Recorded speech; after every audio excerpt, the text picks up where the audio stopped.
Hello, my name is James Davidson, and today I'm going to be explaining the concept of rewilding. Rewilding is this idea of creating true wilderness, self-sufficient, natural wildlands as they were before cultivation by human beings. The idea is that rewilding is the best way to preserve biodiversity and natural ecology. In practice, rewilding often looks like mainstream conservation, but it's different in its emphasis on reintroduction of large predators and keystone species, big wilderness, and wildlife corridors to connect wilderness. We're going to look at each of these concepts in more detail, beginning with predator species and keystone species. Keystone species are essentially animals that have a significant impact on their environment, often disproportionate to their physical size. Here we have beavers, which build dams, gopher tortoises, which dig burrows that other animals can use as shelter, and groundhogs, which also dig burrows. Predators are absolutely essential to rewilding theory. Rewilding proponents believe that an environment is essentially managed by the apex predator in that area. Everything that happens in an ecosystem is all dependent upon the habits and presence of the apex predator in that area. An example of what happens when you do not have apex predators in an environment can be seen in the wildlife reserve Ostvatersplassen, such as het cattle and conic ponies. However, they did not introduce an apex predator, so these large herbivores were allowed to reproduce at a rate the environment could not sustain. Now in Ostvatersplassen, they are eating themselves out of existence and starving to death.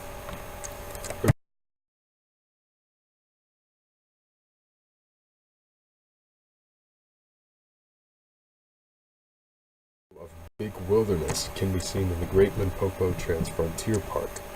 This is a massive endeavor in Africa, a 13,000 square mile wildlife reserve that connects smaller wildlife reserves in South Africa, Zimbabwe, and Mozambique.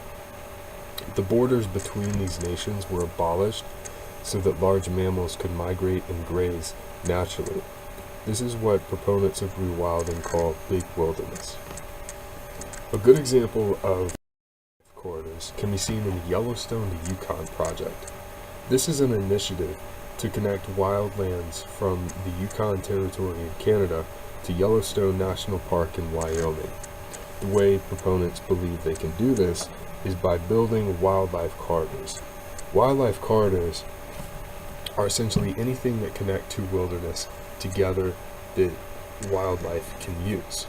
So here I have pictured a bridge over a highway that's built to look like forest land so that deer and other migratory animals can use these without interfering with human beings. It keeps the animals safe and it keeps the human beings safe as well.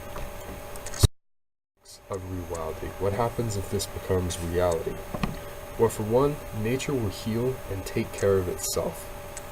Reintroducing predators will restore balance to an ecosystem and guard against species dominance. Globally, this will help prevent species extinction and protect global biodiversity. This is important because romantic notions of true wilderness aside, we need the environment to be healthy.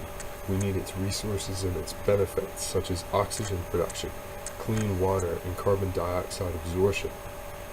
As we've also seen in the Great Limpopo Park and the Yellowstone Yukon project, rewilding can also be occasion to work together cross-border.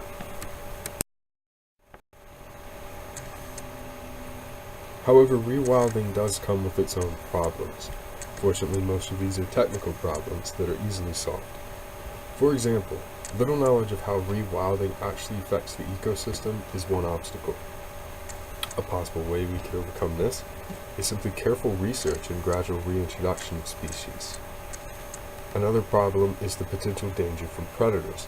This can be overcome by issuing big game hunting license to regulate the predator populations. This has been done in Africa and has been very successful. Another obstacle is the potentially high cost to implement and maintain wildlife reserves. But private ownership of rewilding sites would offset this, and these would generate massive amounts of revenue via tourism, hunters and biologists and other researchers. A fundamental issue with rewilding, however, is that can we really consider something to be true wilderness that we have created? Would it not be more accurate to say redesign wilderness?